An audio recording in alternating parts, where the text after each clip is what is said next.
Alors, ce que je viens de vous dire se traduit dans le PIB par personne en Europe. Donc, vous avez les 30 glorieuses, pendant lesquelles ça augmente de 5-6% par personne et par an. Là, c'est Ralovli, comme chez Gottlieb.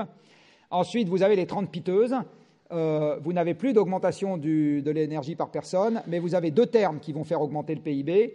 Un, vous avez le développement des services qui permettent de mieux exploiter les flux industriels sous-jacents. Ils ne permettent pas de s'en passer, ils permettent de mieux les exploiter. Et deux, vous avez l'inflation des actifs. Il se trouve que l'inflation des actifs n'est pas supprimée dans le calcul du PIB, c'est compté au nominal, et donc ça vous crée un PIB virtuel.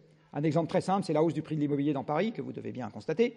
Eh bien, si un mètre carré vaut 2 fois plus cher aujourd'hui qu'il y a 10 ans, vous n'avez toujours qu'un mètre carré physiquement, mais vous avez une augmentation du PIB parce que pour l'acheter, vous devez plus vous endetter. La production de crédit est dans le PIB. Si vous l'achetez à une agence, vous avez des commissions d'agence qui augmentent, et ça, c'est dans le PIB. Et les droits de mutation que vous allez payer vont doubler, et ça, c'est aussi dans le PIB. Et vous n'avez toujours qu'un seul mètre carré à l'arrivée.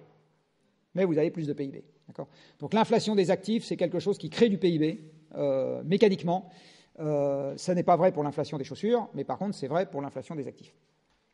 Et enfin, arrive la période post-pic, et vous voyez qu'on a deux grosses indentations vers le bas. On a un rebond vers le haut aujourd'hui qui est moins élevé que tous ceux qui ont précédé, et ça va repartir vers le bas dans pas très longtemps. Et à ce moment, vous demandez aux Anglais, est-ce que vous êtes contents ? Les Anglais vous disent non.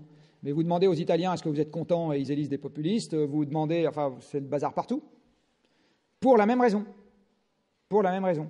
Parce que le gâteau n'augmente plus, et du coup, les phénomènes d'arbitrage deviennent des phénomènes douloureux.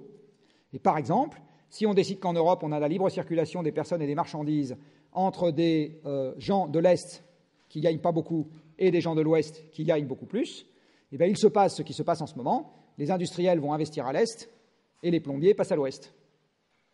Et si vous demandez aux salariés, aux ex-plombiers de l'Ouest s'ils trouvent ça drôle, ils vous disent non.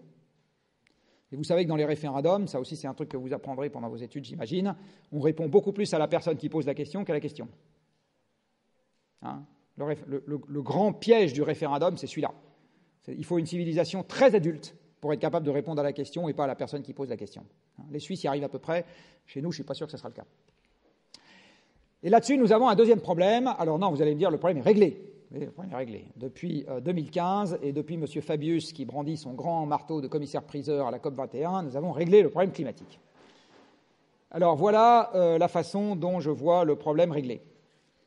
Vous avez ici la concentration en CO2 dans l'air depuis 1995, c'est-à-dire la première conférence des parties de la Convention climat. Donc vous voyez, en 1995, la Convention climat est un grand succès puisque c'est la première, la COP est un grand succès, c'est la première, on a enfin une Convention climat qui s'applique et on va enfin résoudre le problème. Après, on a eu Kyoto qui était un grand succès, Copenhague qui était un grand échec, Paris qui est un grand succès, et vous voyez l'évolution des points. Alors moi, je vous pose une question. Quand vous avez en physique une expérience dont vous voyez que le résultat est indépendant de la valeur d'une variable, vous en tirez comme conclusion que cette variable n'intervient pas dans le résultat de l'expérience. Donc, j'en tire une conclusion qui est que ce que la presse dit sur une COP est indépendant de ce qui se passe. Ça n'a aucune espèce d'importance, ce que la presse dit sur une COP. Copenhague, j'y étais pendant les 15 jours, je peux vous dire que c'est tout sauf un échec. Par rapport aux autres COP. Les 2 degrés datent de Copenhague. Ce n'est pas à Paris que les 2 degrés ont été entérinés, c'est à Copenhague.